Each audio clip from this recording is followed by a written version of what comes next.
In Colombia, a criminal kingpin is having a good time with a lady in a jacuzzi when suddenly, a quick shot from a sniper kills him right there in the water. Meanwhile in Virginia, a former Marine is spending the evening in a motel while heavily drinking. After looking at some pictures of his old squad and remembering how many of them aren't around anymore, not to mention the PTSD left behind by war, he decides to end things for himself. Days later, a funeral is thrown in his honor. Master Sergeant Brandon, a former member of the late Marine squad, grieves for his old friend and expresses bafflement at his choices, wondering how a legend could end up like that. His friend Major Miller reminds him that their job can take a toll on a soldier's mind, making Brandon wonder if that's ever going to happen to him too. Miller also has a new mission for Brandon in Colombia to help the DEA with an important case.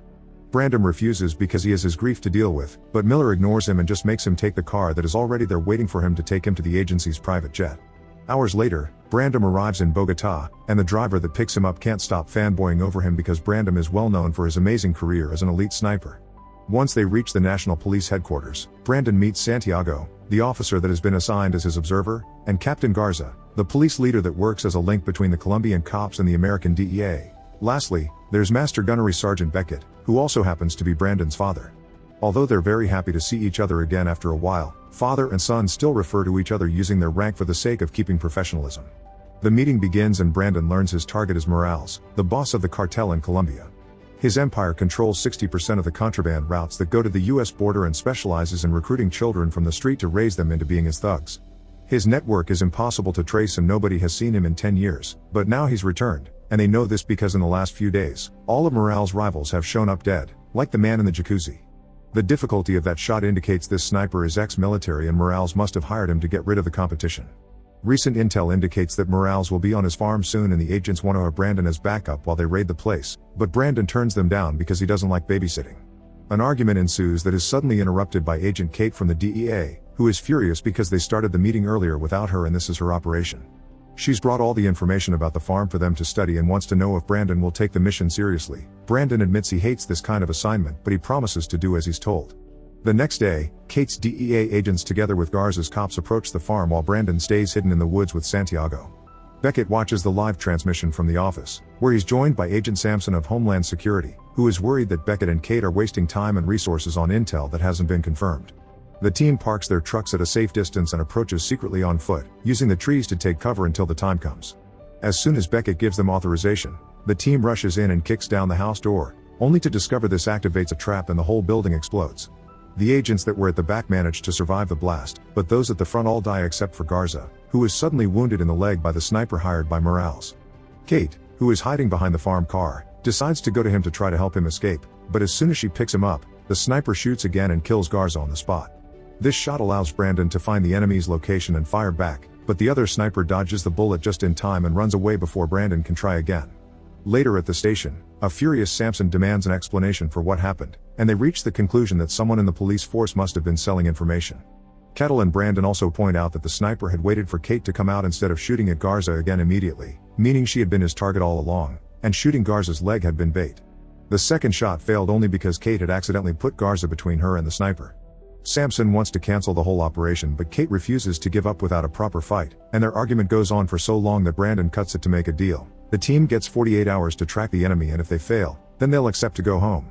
After the meeting is over, Beckett tells Brandon that the other sniper probably knows who he is after that shot, so he better be careful. Then, Brandon goes to get his room at the DEA safe house in Las Cruces, where he'll be staying while he's working here in Colombia. No matter how many times the other agents swear the security is top-notch, Brandon still considers any decent sniper could shoot easily into any of the rooms. Meanwhile, the sniper hired by Morales, who is known as El Diablo, is having fun with his girlfriend when he's suddenly interrupted by a call that informs him Kate and Brandon are staying in the DEA safe house. El Diablo failed to kill them once, so this is his chance to fix his mistake. Back to Brandon, he is reading an article online about his friend's death which mentions a crisis in the armed forces because most soldiers end their service with various mental illnesses on their shoulders. Kate suddenly interrupts him to thank him for his support during the meeting, then admits she has never lost a man under her command and is struggling to deal with it. She also thinks something was weird about the way Garza had been shot and Brandon agrees. The shot the sniper managed to pull off should be impossible to do following the laws of physics. Kate explains she doesn't want the sniper, she wants Morales, but Brandon points out that this narrow-mindedness of hers has caused many people to die. Offended, Kate rushes out of the room, breaking into tears as soon as she enters the elevator because Garza had been a close friend of hers and she feels guilty about his death.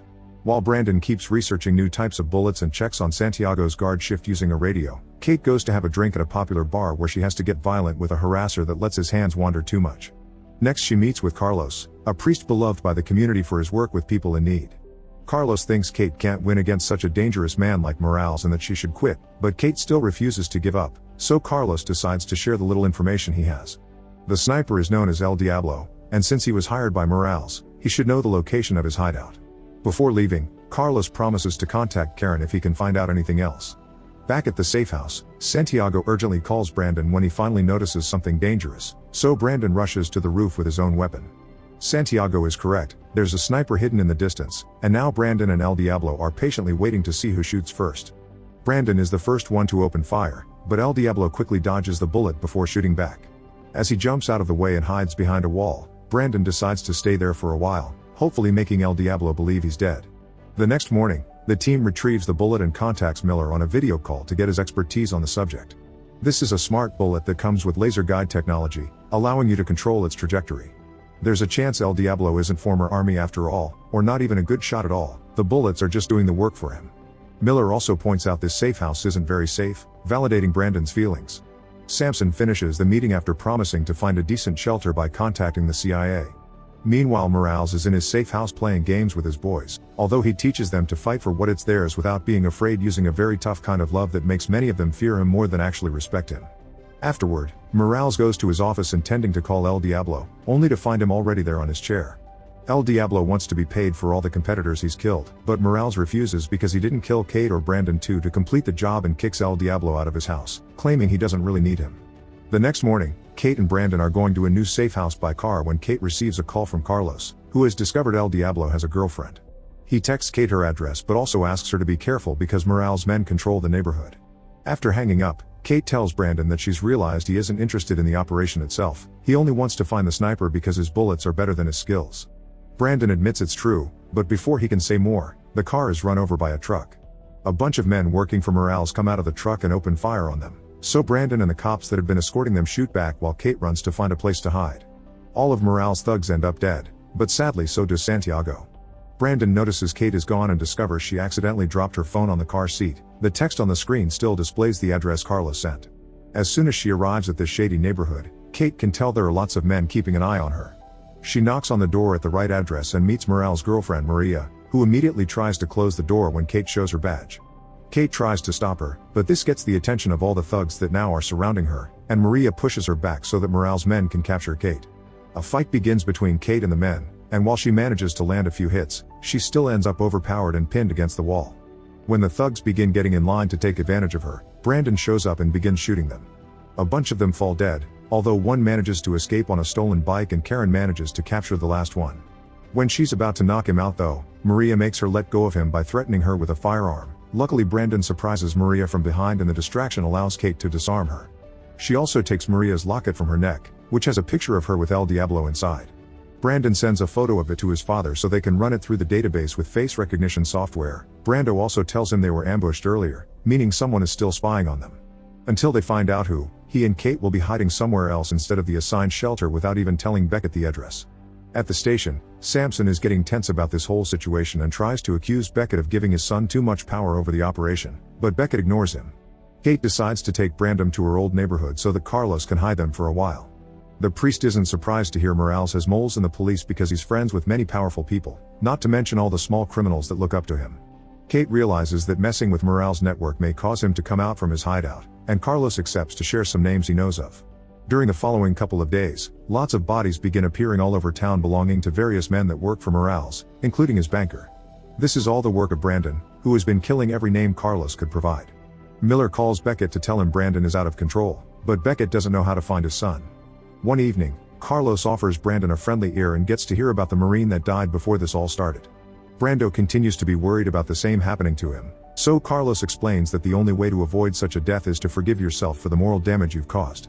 In the meantime, Morales finally leaves his hideout, but only to look for El Diablo at Maria's place.